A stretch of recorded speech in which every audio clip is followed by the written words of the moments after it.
15 August भारताच्या स्वातंत्र्यता दिवसाचे औचित्य साधून ग्राहक रक्षक समितीच्या संस्थापक अध्यक्षा डॉक्टर आशाजी पाटील मॅडम यांनी इगतपुरी जवळील मुंडे गावातील वडाचा पाडा या गावातील शाळकरी मुलांना वह्या, पेन, पेन्सिल तसेच खाऊ वाटप करून स्वातंत्र्य दिन साजरा केला।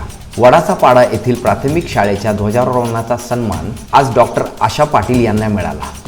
डॉक्टर आशा पाटील एक जबरदस्त व्यक्तिमत्व, गोरगरिबांना जीवनावश्यक वस्तूंचे वाटप करून नकळतपणे अनेकांना मदतीचा हात देण्यासाठी सदैव तत्पर असणाऱ्या डॉक्टर आशा पाटील यांचे कार्य खूप मोठे आहे। एक स्त्री एवढ्या धडाडीने समाजात जनजागृती व मदतीचा हात पुढे देऊ करते हे आपणा सर्वांसाठी खूपच प्रेरणादायी आहे।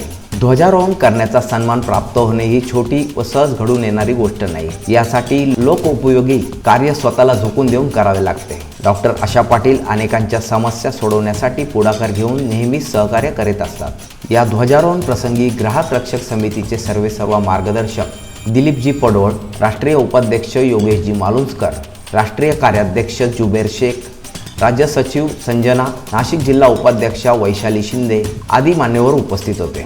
यावेळी डॉक्टर आशा पाटील यांनी शाळकरी मुलांशी संवाद साधून गुणवंत विद्यार्थ्यांचा सत्कार यावेळी करण्यात आला। रवींद्र शेवाळे, मी नाशिककर न्यूज।